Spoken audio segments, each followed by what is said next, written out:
Are we at this level of Islamophobia now? Like we're back to like 2004, 2005 levels of Islamophobia. We've just diverted overnight.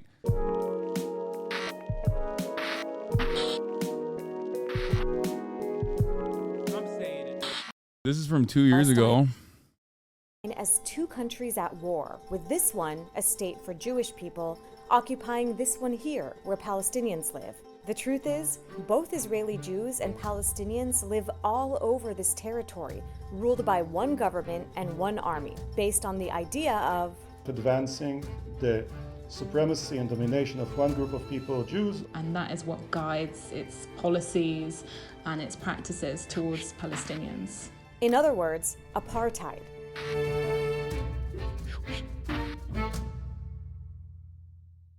Apartheid is a loaded word tied to the racist South African regime of white minority rule. But although the word comes from there, apartheid isn't just a description of what happened in South Africa. It's actually a crime against humanity under international law. Also, it's not just what happened in South Africa, at least according to those who resisted against apartheid in South Africa and won and defeated apartheid in South Africa. They also maintained the same position that Israel was an apartheid state even back when they were fighting for their liberation, which is really interesting to consider because even back then it was considered apartheid in Israel. And those conditions right now, like free travel between West Bank, Gaza, and Israel proper, being able to fucking collaborate, being able to commute with ease, like pre-1993, pre-90s, that around the time when, like let's say 1994, right? If you look at Israel in 1994, those conditions were still infinitely more favorable and would be seen as an incredible step in the right direction if we were to be able to go back to 1993 right now in Israel.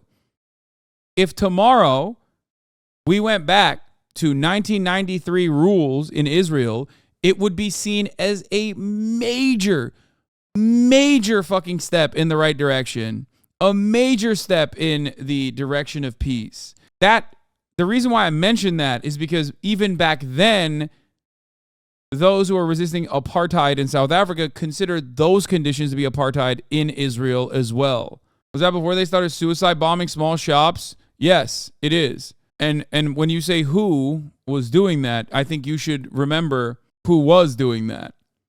Because here's the difference, okay? We didn't have an ethnic cleansing of white people after the Oklahoma bombing in America, okay? In 1933, Israel didn't exist? No, dude, what the fuck are you talking about? What 1933?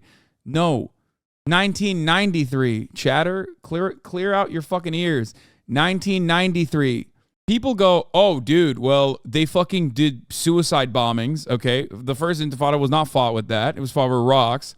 The second one had suicide bombings, okay? Which is a direct consequence of the conflict worsening as a consequence of the tight grip that Israel put and the restrictions that Israel implemented on Palestinians inside of the boundaries of both Israel and the occupied territories.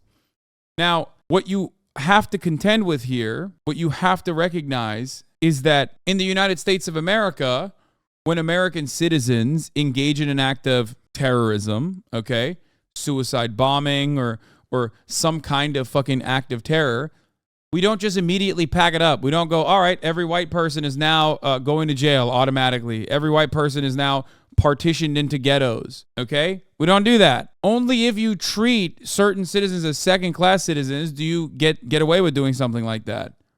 That was used as a justification. In 2021, Human Rights Watch accused Israel of carrying out apartheid. It based this accusation on the 1973 Apartheid Convention and the 1998 Rome Statute, which say that 3 elements have to occur for the crime of apartheid to apply. They are an intent. Well, the people who were exterminated by the Nazis were a little nervous about their neighbors. Brother, you can't do the Holocaust defense when you're participating in ethnic cleansing. Like, I'm not going to play the Norm Finkelstein video every single time. I'm new to this. Is Hamas elected? Wait, what? Okay, stop. Are you fucking joking? You can't. No. I just found out about this Hamas thing. What's going on there? Immediately rushes to be like, oh, the dudes who were exterminated by Nazis were a little nervous about their neighbors. Okay, that makes sense then. Thank you. Thank you for coming to the educational hour. Intent by one group to dominate the other, systematic oppression by one racial group over another, and one or more inhumane acts, like denying people the right to leave and to return to their country, expropriation of landed property, and the creation of separate reserves and ghettos. So let's see if any of these apply to Israel's rule over Palestinians. About half of the people that live here under Israel's rule are Palestinian, and the other half are Jews, like myself. For those 7 million Israeli Jews, almost the entire land is one space. Whether they're here, or here, they have the same rights, privileges, and legal status. They can move freely, vote in the same elections, and live under the same laws. The boundaries are invisible to them. But for the 7 million Palestinians, the boundaries are very visible. Whereas this is essentially one space for Israelis, Palestinians have been divided into 4 areas. Each area gets a different colored ID card issued by Israel, and your life and rights are determined by that ID card. In Gaza, Everywhere, Palestinians, whether they're inside Israeli borders or not, are second-class citizens regardless. Palestinian citizens of Israel, East Jerusalem, West Bank, and Gaza. Determined by that ID card. In Gaza, and inside of the West Bank, there's also areas A, B, and C. So there's different areas inside of West Bank as well. It is, ghettoization is the term for it. Palestinians have no freedom of movement and are under a complete Israeli blockade. Israel no longer has soldiers inside Gaza. I want to mention something. This didn't happen yesterday, okay? This didn't happen on like October 6th, and then the fucking Palestinian brigades entered Israel and massacred a bunch of civilians, okay? And IDF. This has been ongoing. You might be coming to terms with this right now. You might be figuring out right now that it's happening, and you're like, what the fuck? But it's been going on for 75 years, okay? This has been happening for 75 years, getting increasingly worse year over year. Gaza, but it controls every aspect of life from the outside. People in Gaza have no civil or political. No, you are wrong.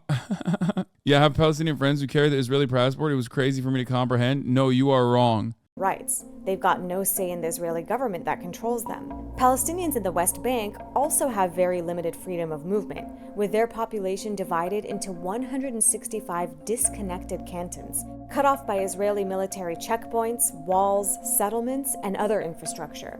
And for those who are wondering, I did a long explainer utilizing the B'Tselem resources to explain how that partitioning process happened, how we got here, Israel-Palestine war explained. Okay? It's very informative. How that ghettoization occurred through settler colonial expansion, which is completely unjustifiable and absolutely illegal. So you can get a better understanding of how that map became so small for the Palestinians. They also have no civil or political rights in Israel. In East Jerusalem, Palestinians generally have more freedom to move, but Israel can take away their right to live in the city. They can't vote in Israeli elections, and Israel also bars them from taking part in Palestinian politics. Palestinians who are citizens of Israel can travel relatively freely, but they face restrictions on where they can live. They can vote in Israeli elections, but face legalized discrimination. Yara Hawari is a Palestinian with Israeli citizenship. This ID system, it penetrates, all areas of life, where you live, where you study, what you work, etc. Even the more intimate areas of life, such as who you marry. That's because for the most part, a Palestinian can't pass on their ID status to their spouse. And this has huge implications on where they can live. And certain sects, like literal Knesset seat holders now have pushed to make miscegenation entirely illegal. Like marriage between an Arab Palestinian citizen of Israel versus with a marriage between a Jewish Israeli citizen. live. Many indeed actually end up leaving and choosing to live abroad because it is that difficult. On rare occasions, Palestinians are able to change their ID, but only in one direction. So for instance, if a Palestinian from East Jerusalem moves somewhere else inside the West Bank, they could lose their residency in East Jerusalem. And Israel, since it's considered that a downgrade. Yeah. And if you ever leave West Bank, you can't come back. So it's just like, it's literally a sequence of like worsening. There's no way to get an upgrade on your citizenship, which is wild to even say out loud, because we thought that this was the best democracy in the Middle East, right? Like, can you imagine the fucking audacity of looking at a situation like this and being like, this is the greatest democracy in the Middle East, the only democracy in the Middle East? Like, this literally, look, I have my criticisms of the Turkish government for its mistreatment of Kurds, okay? But like, this is the reason why Turks will get mad when I say that, when I make comparisons, okay? Like, their situation is not great, certainly. There's a lot of improvements that must be made, but it is fucking ridiculous. Like, when motherfuckers come in here and try to be like, Hasan, can't believe you're talking about this, but not talking about Kurds. Like, this is infinitely worse, okay? If Palestinians in Israel were treated like Kurds, that would be an insane and unimaginable development for them. It would be a one-state solution in that situation, okay? Then that's a direction that would be feasible. And further down the line, again, from Israel's perspective, if West Bankers move to the Gaza Strip, then that's a direction that Israel will accept, but not in the opposite direction.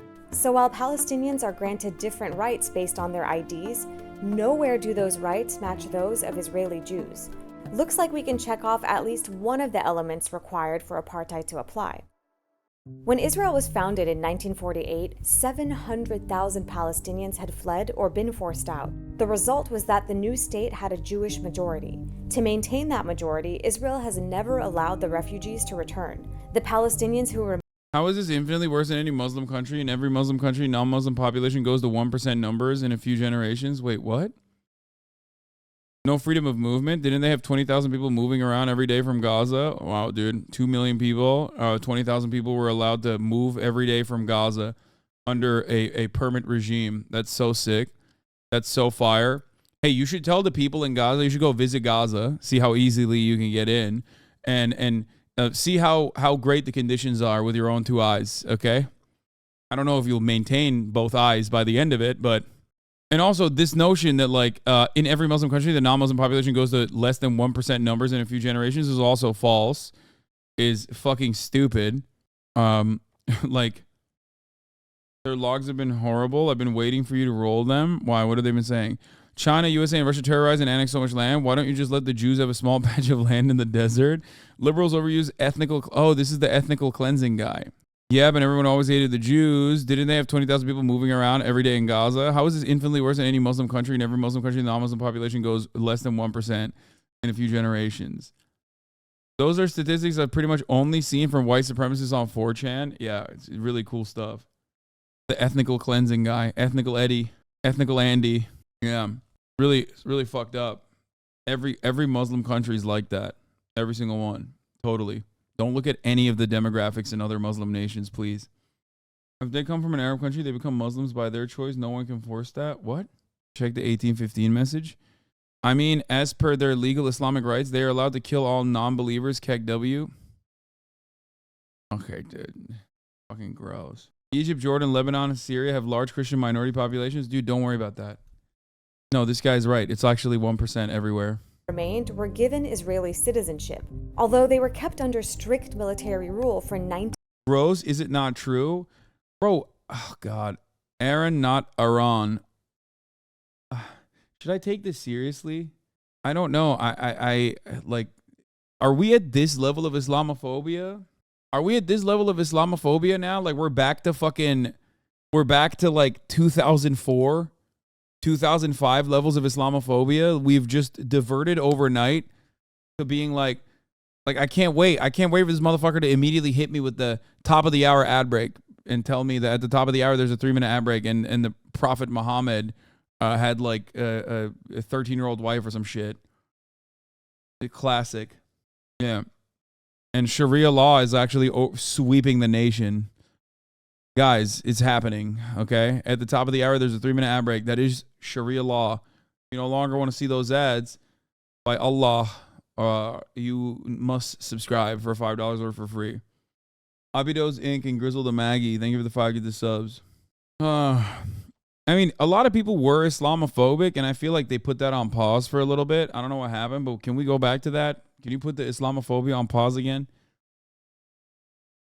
Why you open this floodgate? Bitch, you think I opened it? What do you want me to do? Not respond to some dumb motherfucker who's like, Arabs by law actually have the right to fucking... Muslims by law have the right to kill non-believers. Like, it is so psychotic, dude.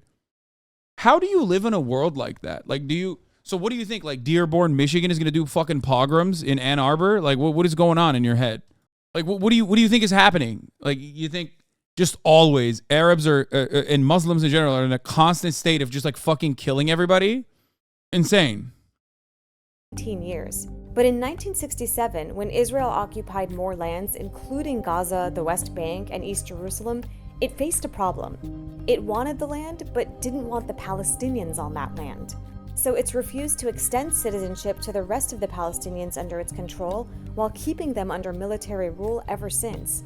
To further control the ratio of Palestinians to Israeli Jews, Israel still bans Palestinian refugees and their descendants from moving into any of the territories it controls, while encouraging any Jewish person anywhere in the world to immigrate to Israel, even if they've never set foot there before. In Jerusalem, the Israeli authorities actually have a population target: 60% Jews to 40% Palestinians. Yeah, that is deliberate. Like, that is literally state mandated. Okay? State mandated. But hey, dude, you know, if they don't have a 60% Jewish majority in Jerusalem, then, you know, I mean, fucking the scary Muslims will take over, and God knows, God forbid. Anti-Semitic to point out that this is quite suspiciously similar to former fascist administrations. Palestinians in Jerusalem are only granted a permanent residency permit, even if they've been living in the city since before Israel was founded. About 350,000 Palestinians are in that status, and which is Orwellian the way it's defined, because the only thing permanent in permanent residency is that it can actually always be taken away. These permits can be revoked if a Palestinian moves out of the city, but Jewish Israelis living in Jerusalem never lose residency, even if they move to the other side of the world. This discrimination has been enshrined in Israeli law. The 2018 nation-state law says that Israel is the nation-state of the Jewish people, and that the right to national self-determination... This was also quite controversial, and part of the reason why there were so many fucking liberal Zionists who were protesting in Israel a couple months back, because they have been moving in the direction of making Israel more and more theocratic, because that's what fucking happens when you let fascists run loose, okay, and try to endlessly expand. Of course that is going to happen. Why are you fucking surprised? To the liberal Zionists, I ask, what do you think was going to happen? How could you sustain an apartheid regime like this and suspect that it wouldn't inevitably turn on you? Just wait. I'm a firm believer that given the suicidal nature of fascism and fascist ideology, I'm a firm believer that Israel will, if they are able to, you know, completely engage in their ethnic cleansing campaign, I'm a firm believer that inevitably it will go back and turn the fucking crosshairs on the Mizrahi Jews as well, as it once was. If you think that this will not happen, it already has happened to the Ethiopian Jews. It will happen to the Mizrahi Jews again. And I say again because the Ethiopian Jews are already second class, okay? They've been, you know, secretly vaccinated and were subjected to a sterilization campaign, but also they will go back and inevitably turn the crosshairs again on Mizrahi Jews, Arab Jews. Fascism always needs an exclusionary outgroup. They'll clear out the Ethiopian Jews completely, and then they'll start retargeting the Mizrahi Jews. Dude, it already happens. Arab Jews have been retaliated against and pressured into marrying the proper Jews. Aren't Mizrahi Jews more right-wing now? Yes, but that doesn't change the white supremacy is white supremacy, brother. Okay? Nobody gives a fuck about Ethiopians being Jewish when they are engaging in sterilization campaigns or when they make it so that it's as difficult as possible to immigrate into Israel if you're Ethiopian.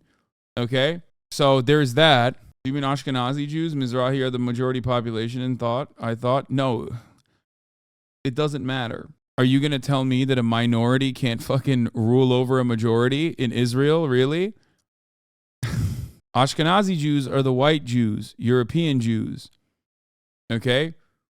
And the ultimately, it's just, you know, that those white supremacist roots still exist. Determination in the state of Israel is unique to the Jewish people. That means that even Palestinians with Israeli citizenship aren't considered equal to Jews with Israeli citizenship. As Israel's Prime Minister Benjamin Netanyahu put it, Israel is not a state of all its citizens, but rather the nation state of the Jewish people, and only them. So let's go back to that list from before. The nation-state law is only one of many Israeli laws that explicitly discriminate against Palestinians. For example, there's the 1950 Absentees Property Law. Deeming Palestinian refugees absentees, Israel seized hundreds of thousands of acres of their land, even though they were only absent because Israel wouldn't let them return. Remember, denying people the right to return to their country is on the list of inhumane acts that legally make up the third element of apartheid. There are more Israeli policies that could fall. Ashkenazi Jews are not functionally white, though. In Israel? Fuck you mean? I can't tell if this dude is like straight up a Nazi or something. Like, I don't know what's going on here. It's a unique time, so I don't know. Sephardi Jews are the ones that came from medieval Spain after the Inquisition moved places like Morocco, Turkey, etc. Mizrahi Jews is a term used to classify all brown Jews, all North African and Middle Eastern Jews. Yes. When we had a conversation with Noah, if you remember, Noah was talking about how like when the Mizrahi Jews were first coming into Israel, there was integration campaigns, and there was like actual popular media making fun of them and saying that they were like too dumb to understand like what the Ashkenazi Jewish culture was like. You know, learning how to use like proper dining etiquette, shit like that. Part of that integration campaign is what made some of the Mizrahi Jews more aggro and more reactionary than their European counterparts. Under the category of inhumane acts, especially when it comes to land. So Israel desires the land, even more so desires empty land or land that it makes empty, and doesn't desire the Palestinians living on that land. And that has resulted in policies in which land is constantly moving in one direction. Land that used to be Palestinian becomes state land, and then that. It's so funny though, because, and this pisses off everybody whenever I mention it, there is no distinction. Like in the way that the Arab population looks and in the way that the Jewish population looks in Israel, there's no distinction. To an American would not be able to comprehend who is what.